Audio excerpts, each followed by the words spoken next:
Hello, my name is Shivani Chaudry and I'm the Associate Director of the Housing and Land Rights Network based in New Delhi, India.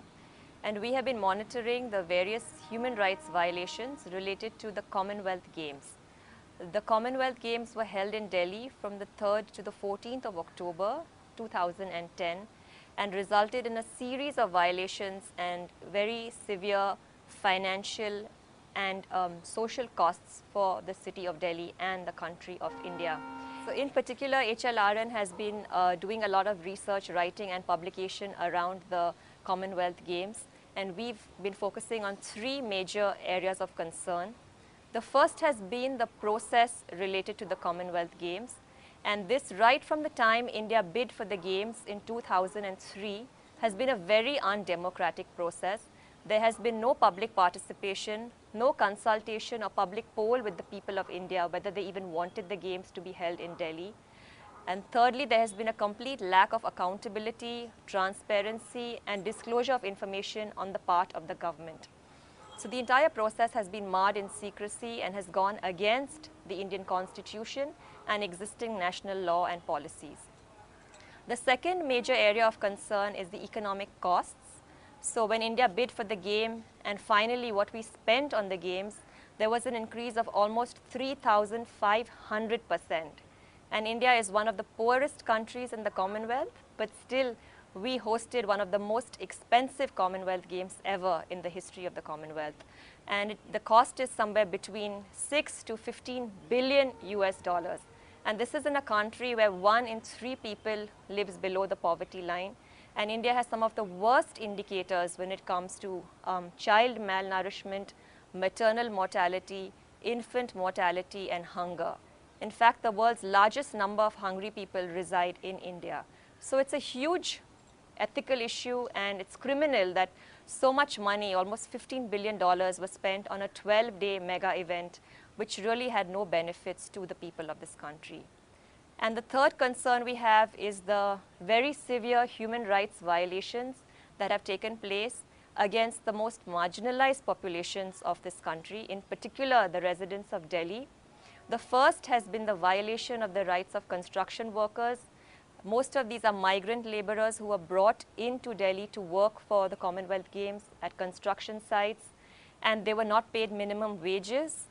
They were denied adequate living conditions. Most of them had to live in plastic tents or in tin shanties in very, very inadequate conditions. They were not paid minimum wages, overtime, not given health benefits, safety equipment. Even deaths have been reported at construction sites, but no compensation has been paid. And this is despite the High Court of Delhi issuing very strong orders asking for restitution of the workers' rights. The second group in Delhi that has been extremely marginalized and impoverished by the Games are the homeless people and beggars, the people who sleep on the streets of Delhi because they can't even afford a room in a slum. And these people have been routinely arrested and detained, locked up in custodial institutions. And during the Commonwealth Games, for 3 weeks, these people were literally forced out of the city. They were asked to leave and return after the Games because the government didn't want the foreigners to see poor people on the streets of Delhi. So this is a gross violation of the human rights of the people, their right to live and reside freely anywhere in the country, their right to work and their right to adequate housing. The third group of people very badly affected by the Games have been the people living in informal settlements and slums across Delhi. Almost 250,000 people, HLRN estimates, have lost their homes because of the Games. And this is largely due to parking lots, stadiums, and even security concerns. People have had their homes demolished. There has been no notice provided to them. Very few people received rehabilitation. Most of them have been rendered homeless. And this is all in violation of national and international human rights law, including a violation of the UN basic principles and guidelines on development-based evictions and displacement. And then we have the informal sector workers. These are people who work as street vendors, rag pickers. All of them, almost 250,000, lost their jobs during the Commonwealth Games. They were not allowed to carry out their livelihoods. And these are daily wage earners. So because they could not earn their daily wage, they were forced into hunger. And there was a very serious crisis during the Games of people not being able to afford food at the end of the day and children having to drop out of school because of this. So these are the groups that were very severely affected by the Commonwealth Games. And the Games created a very severe financial and social legacy for the city of Delhi, and it is unknown how long it will take for India to repay the debt of the Games, and people have already paid with their lives, their livelihoods, their health, their dignity, and their homes. And so we are calling for the investigations, the ongoing investigations, to look into the human rights violations, and we're calling that the people who are guilty for these crimes against humanity to be prosecuted and justice to be delivered. So we also thought we'd share with you what the Habitat International Coalition's Housing and Land Rights Network based in Delhi has done. And in May of this year, which was about 6 months before the Commonwealth Games, we published a report looking at the various dimensions of the Games. And we published it in the form of 4 fact sheets. So the first fact sheet looked at the bid, how India actually bid for the Games and how unconstitutional that process was.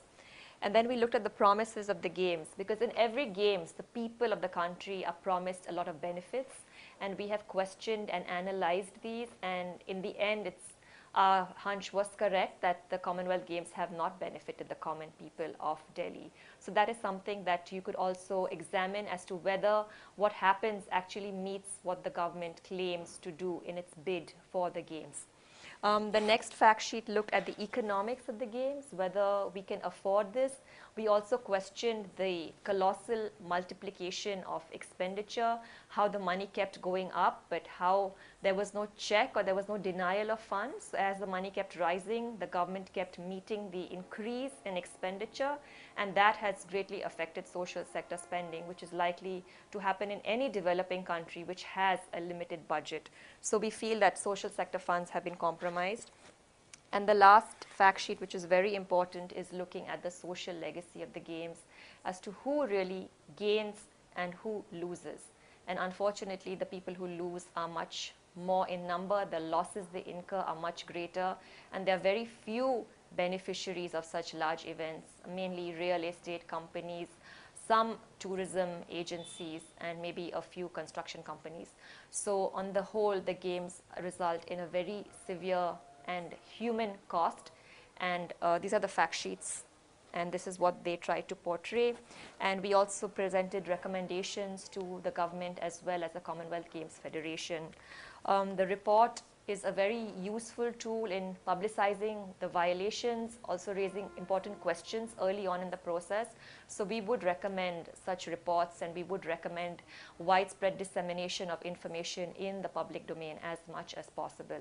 So with that, we'd like to wish you the very best in your work. Boa sorte.